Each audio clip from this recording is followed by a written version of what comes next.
Welcome back to Undulations. So this is my fourth video about the Volca Drum, and just as a recap, the first one that I did was sort of the basics and fundamentals of sound design. The second one was about using the sequencer. The third one, that was about hooking the Volca Drum to other gear, and in this one I intended it to be sort of a try and take a deeper look at sound design and some of the interesting sounds that you can get out of the drum. But because of the holidays, I've decided to split this in two. And so I'm going to have a fourth video, this one, and focus mainly on the Waveguide Resonator Effect, and then do a fifth video in a week's time where I employ all the stuff that we've learned and take a deeper look at sound design. And so here's the plan. First, I just want to cover a couple of sort of science topics. One about resonance in general, and another about some of the fundamental aspects of sound and a frequency spectrum. And then I really just want to hit a few important things that I've found about using the Waveguide Resonator, some specific settings. And I'm not going to have to do a lot in the way of demonstration, but I feel like these things are important to share with everyone because they will help you understand better what's going on with the effect and help you get a lot more out of it. So let's get started.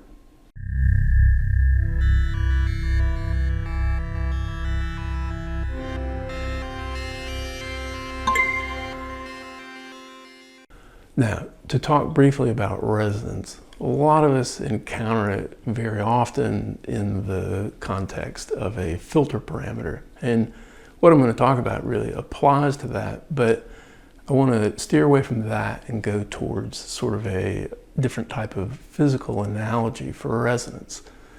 And that is a person on a swing. This is something that we've all probably done, where you push somebody on a swing. And so what I want you to think about is just sort of robotically pushing somebody at a particular tempo. And you know that if you do it wrong, if you push too slow, or if you push too fast, you'll end up with collisions where the person won't get a smooth ride. They will get sort of bumped into, you'll miss. And so it's just when you're right at that frequency that you're able to push somebody on a swing and have them actually build up some amplitude. And so now if we try to think about this swing model with the effect parameters on the Volca Drum, you've got tuning, and for the swing model that turns out to be the length of the swing. So a short swing has a fast tempo that you have to push at, and a tall swing has a slower tempo. Then there's a decay that turns out to be the amount of friction on a swing. So if you're pushing somebody on a nice swing, it will glide for quite a while. And then the body parameter on here, that's something that requires a little bit more thought. If you've ever messed around with a swing, you can not only push somebody on it, you can sort of spin them. And if you spin them, you'll see that they rotate at a different frequency than the pushing frequency, and you can even push somebody side to side, so that's a different type of pendulum. And so you got one system, the swing, but it's got several different frequencies, and so you can think of those as sort of like harmonics. And so the body parameter on the Volca Drum, you have to think about it a little differently depending whether you're with the string model or the tube model, but string one is easiest. If you've ever used a guitar or any other type of string instrument, You've just got different harmonics depending on where you can sort of freeze a node on the string. And so you have to think of the resonator body as having some spiky resonant structures, some frequencies that it responds efficiently to. Now, the term waveguide on here, that just means that you're sending signal into it and getting signal out of it. And so, I don't know, you can think of pushing somebody on a swing that is pushing somebody else on a swing all the way down a row like that. But the general concept is whether what you're doing to stimulate the resonant system actually sort of engages with it, whether that energy is absorbed. And so the way we perceive that with this resonator effect is that the volume of what is coming out of the effect suddenly gets quite loud. So one way you can see that is by just having a sort of continuous stimulus from a sequence and then changing the tuning. And I have a little clip of this, and you can see that suddenly the volume will sort of go through the roof. So check it out.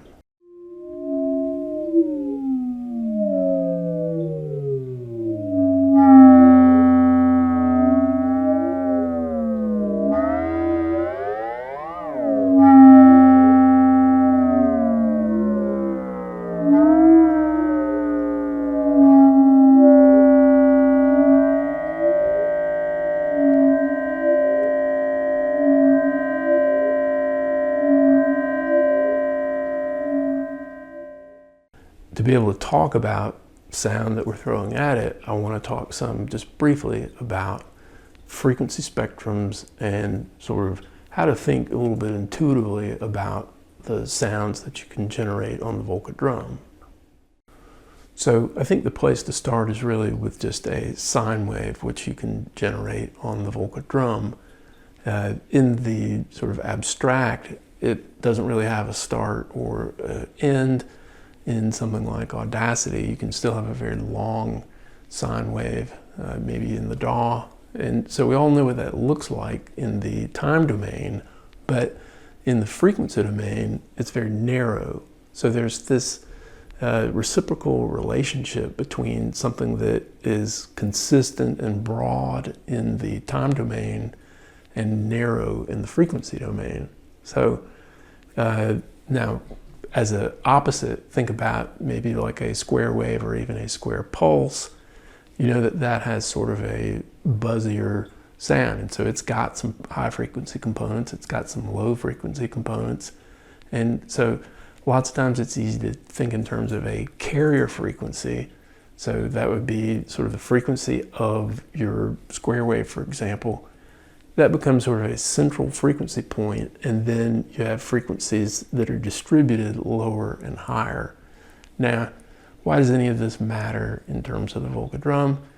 Because you can set the resonator with a sine tone, and it will almost be like the resonator, even if you have everything set right, it just doesn't see the effect. So you can send a particular pitch through it, and it won't see it, and then suddenly you hit another place and you see it a lot. So some things are accentuated, some things are not accentuated, but if your frequency that you're starting with is very narrow, it's either going to be there or it's not. So in some ways it's not as interesting because it doesn't sort of change the timbre, change the quality of your sound. Now, this just leads to how do you make more complex frequency distributed sounds in the Volca Drum. And so I guess it's kind of subtle, but I feel like the design of the sound generation in this device is really made to interact and go well with the effect. What do I mean by that? Well, you can change to sawtooth wave, you can change to noise. Sawtooth wave has already got more frequency spread in it. Noise has got a huge frequency spread in it. And then the other sort of deep dive effects that you have, like bit crushing, bit reduction, and drive, folding. And so all of those effects serve to spread out the frequency relative to the frequency value that you've set with the pitch. And so you can think of all of that going towards the Waveguide Resonator Effect, and it gives you a lot more to work with, whereas certain parts of the sound that you started with are going to get enhanced, others are going to be left alone. And then another aspect of this is the transients that you can make with the Volca Drum. So if you've got a very sharp attack to the sound that you're making, that's not anything close to a wave that goes sort of endlessly in both directions. It starts very abruptly, and that start, a lot of times you'll hear that as a pop or as a click.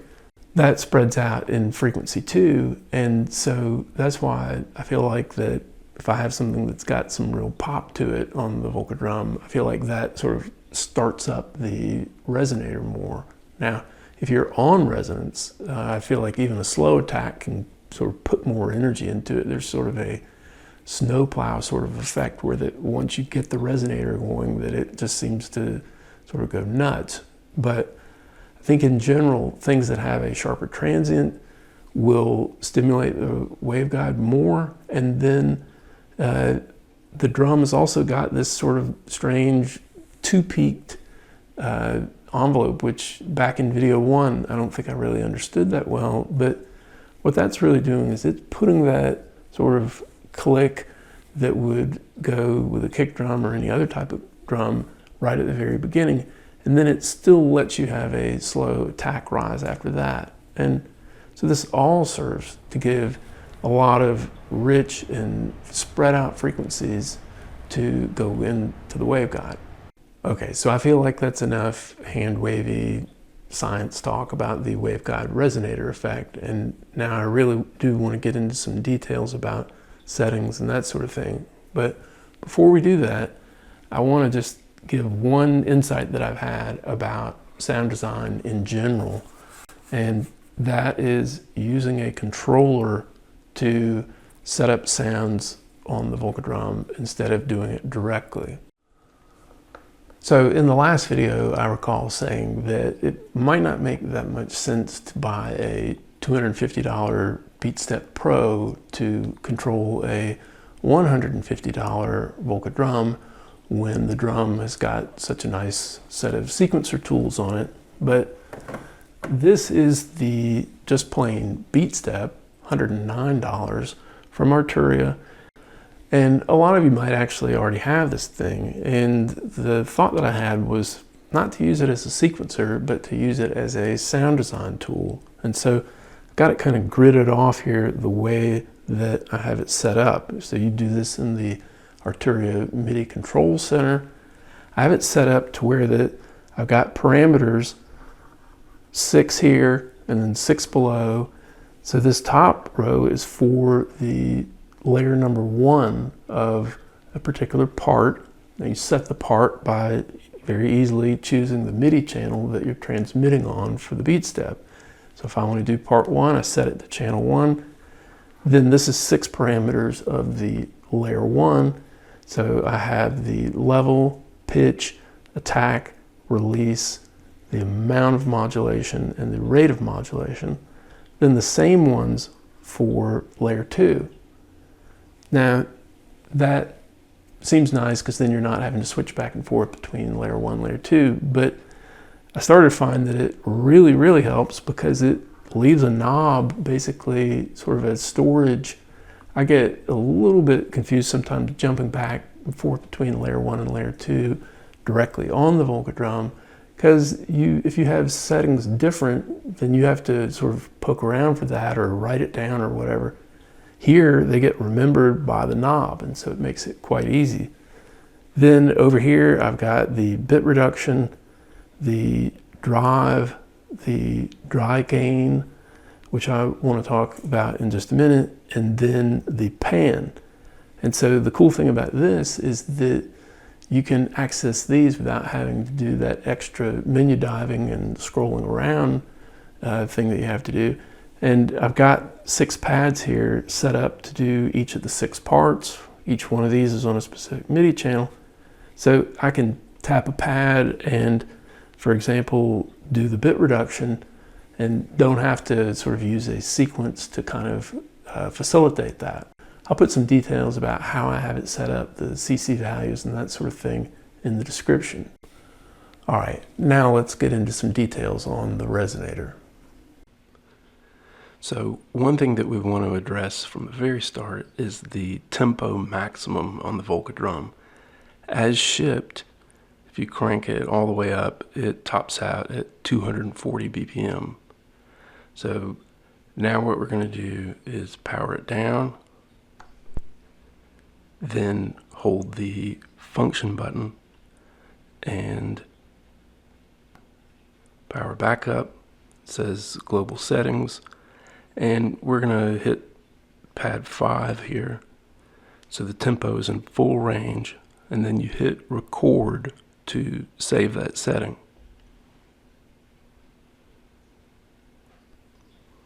And I'm going to switch over to program 11 just to make sure I do that. But if we check the tempo setting, you'll see that now it peaks up at 600 BPM.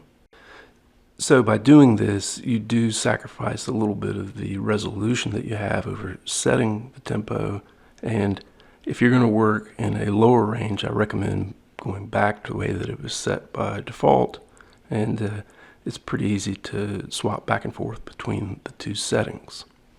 Now I'm going to mute parts 2 through 6, so we're just going to deal with the one part, and I want to change the synthesis mode to something a little bit more snappy, so the sawtooth wave, and I'm going to put the sinusoidal modulation on, and then just the linear envelope, so that sounds like this. And now I'm going to turn the resonator send up, so that's maxed out at 255, and I'll put the decay somewhere like at 200, tuning like mid-80s, and the body I'm going to turn all the way up. So now when I hit that, you can certainly hear it, and I can tune that. We are in the tube model. I'm going to go to the string model.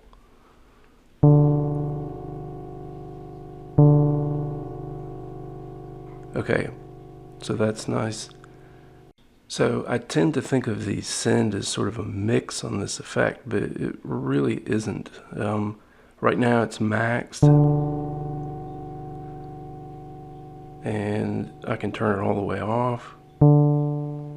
But with the normal effect mix, as you go to the maximum, you would expect to not hear the dry tone at all.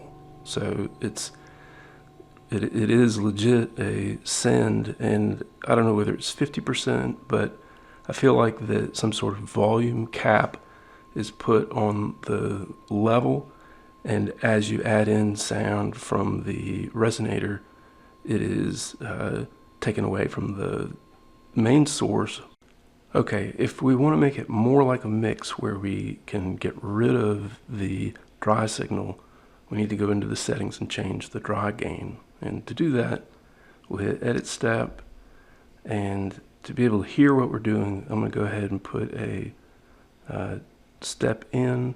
So we'll start the sequencer. And this is really what I was talking about with the BeatStep, where you don't have to do this to be able to hear what you're editing on the parameters. I might turn that down a little. Okay, so now I'm going to come over to the gain setting. You can certainly go up on that, so it basically might be a little hard to hear, but the dry is even higher there. But if I go all the way down, now the dry is gone, and we're just hearing the resonator.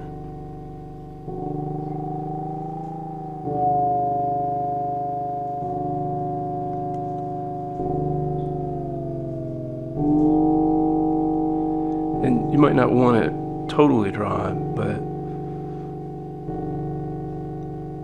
I'll put it at 90.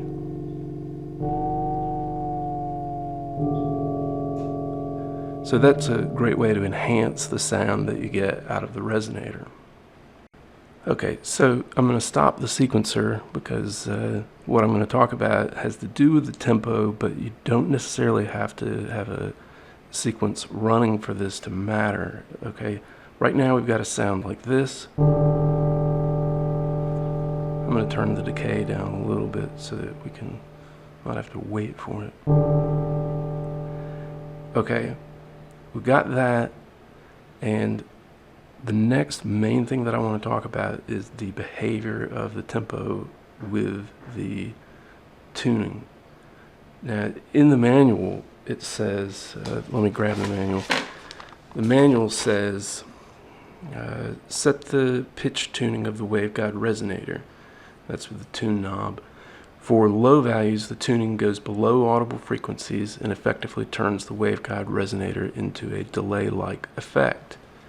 And so I sort of thought that was a physical model type thing, but I think it's just actually a coded thing, because if you were at tuning value of 24, let me try and precisely get that for this.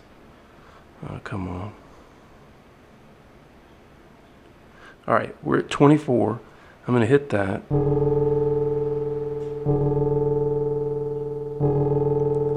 We have that sound. Now I'm going to turn the tempo up. Makes no difference whatsoever. That's 600 BPM. That's 10 BPM. Now, on the other hand, if I come down to 23 on the tuning,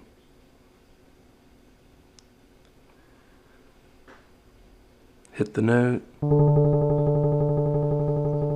Now, you definitely get the delay effect. So that in itself is a big difference, but also now it's actually engaging the tuning so that you get syncing on the delay.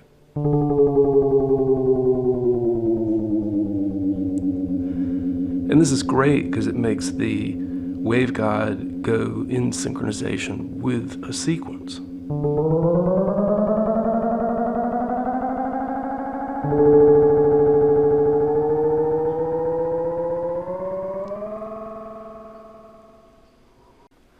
All right, but now here's something to think about, is that if I have a fixed tempo, somewhere around 120, and I hit the note, I'm going to turn the tuning up. I feel like I'm getting quite a bit of FM. Let me turn that down. That's another thing to think about on the Volca Drum with the resonator, is what your frequency modulation is doing, because it's literally sweeping across the resonator, and so you might get some different effects than you expect or than you want. And I talked about how things like bit crushing and folding and that sort of thing add frequencies, but the modulation certainly does. So let's hear this. Maybe that's just the body.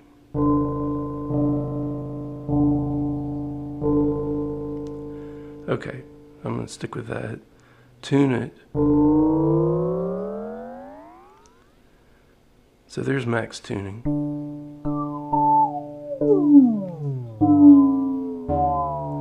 But at that 23, 24 transition,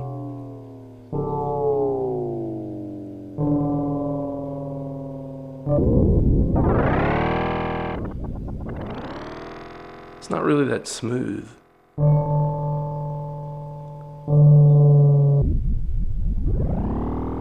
And so what I've found, might be a little bit hard to hear with this particular sound setup that I have, but what I've found in my dealings with this is that if you set the tempo at around 300, so bear in mind this would be something for sound design, but probably not for a 300 BPM song.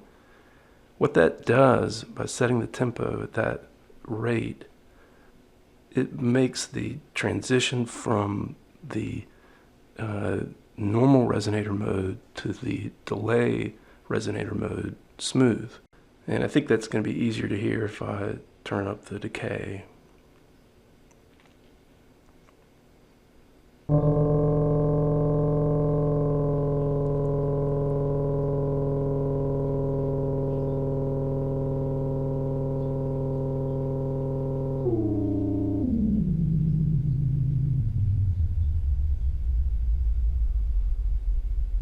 and you got to think about it, that these are huge changes. Each step in the tuning, once you get to that level, it is a big jump. But my impression has been that at 300 BPM, it smooths it out rather than giving it a discrete jump.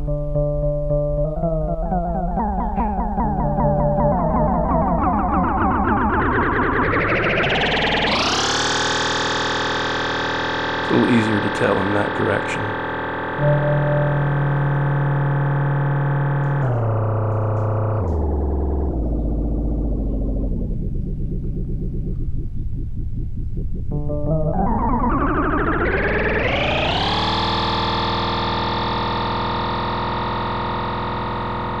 Okay, and this is a good opportunity to talk about the way that you can trap things in the delay. So I've got the decay set all the way up.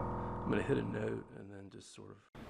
Okay, I had a thing that I wanted to show, which is trapping sounds in the memory buffer of the string model. So like when it's in delay mode, and then switching over to the tube model, and then you can switch back and hear the sounds.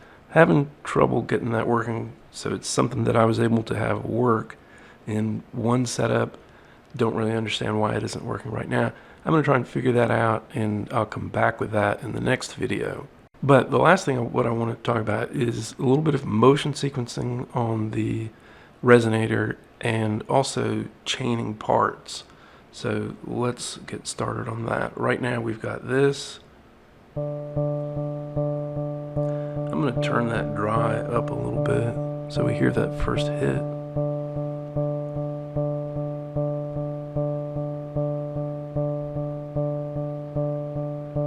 Decay down a little bit. Okay. And I'm going to turn the tuning up somewhere.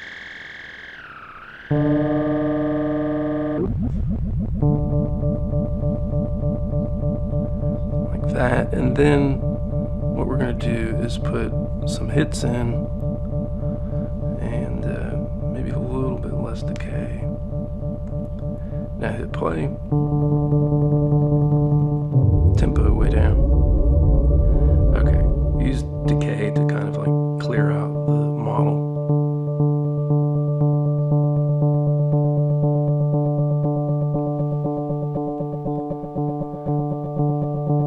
Okay, so that's going. Now, what I'm going to do is save that. So save the kit, because we've been messing with the waveguide. We need to save the kit. I'm going to save it to 1. Save the program to 1. Then I'm going to just make a tuning change. I'll go to 22, and I'm going to save that kit to number 2. That program to 2. Okay, then last thing I'm going to do is do a motion sequencing sweep of the tuning. So we'll just see how that goes. I'm going to hit play, hit record, and then just twist the knob a little.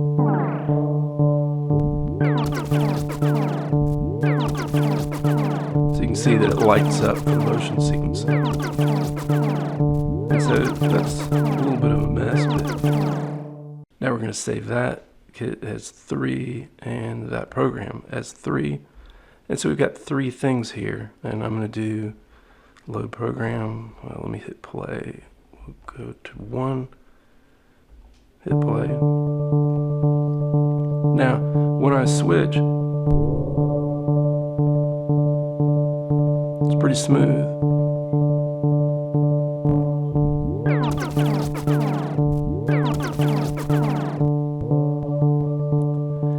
And my real admonition here is that if you're going to chain things with the delay or the resonator effect, that you kind of need to keep things fairly continuous and maybe not change models. I'm not sure how that works. You can try it, but you might get a click. So just be aware that you might get a click as you do this sort of thing, where you are using the resonator and going between kits. Okay, and so the very last thing to address is motion sequencing, how to clear it out for the waveguide. Turns out that if I am on part 1, let me make sure that I'm in program 3. If I hit play, that's going to still be there. Okay, but if I clear the motion for the part, like that, it doesn't get rid of it. Okay, and that's because it's not a part-specific motion sequencing, it's a kit-specific motion sequencing. So to clear it out, you really have to do clear all.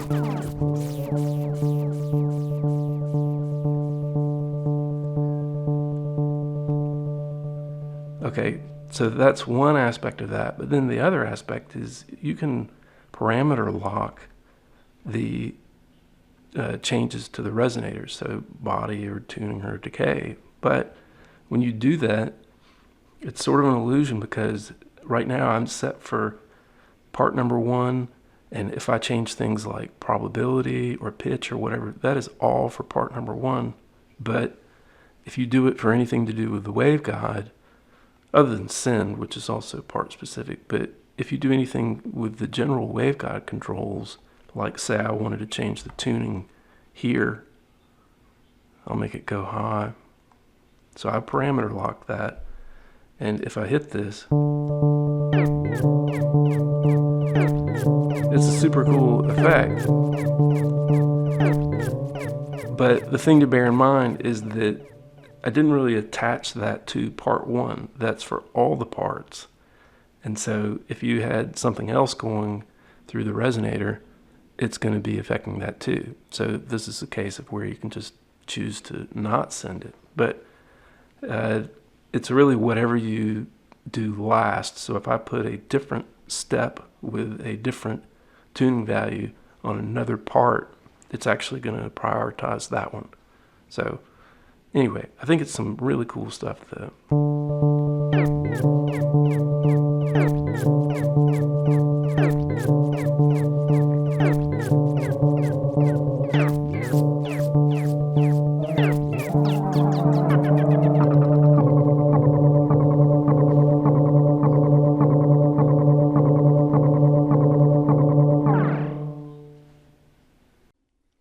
All right, so I really like the Waveguide Resonator on the Volca Drum, but got to think some about the sort of the level that it's at in the hierarchy of the sound design. This thing makes a lot of cool sounds, and so in the next video, I'm not going to worry much about whether something is efficient for performance or that sort of thing. I'm thinking more in the mind of maybe being able to sample the sounds coming out of this and use it on another device. So I think that that'll be a lot of fun to do, and I look forward to coming right back in 1 week and doing that. Now, before we go, I'm going to let a clip play us out, and this is something that I have in past videos referred to as sort of a hyper tempo method, and that's cranking the speed way up, and it becomes weird on the drum where since you can do that load program screen and just leave it sitting there, it becomes like that programs become like notes. So sequences become notes or sounds, and so you can play programs almost like they're notes, and you could even think about a sequence from your DAW or something like that, a sequence of program changes that become like sort of a meta sequence of other sequences that are running quite fast. So that is a lot to sort of process the types of things you can do. So take a look at what I'm talking about.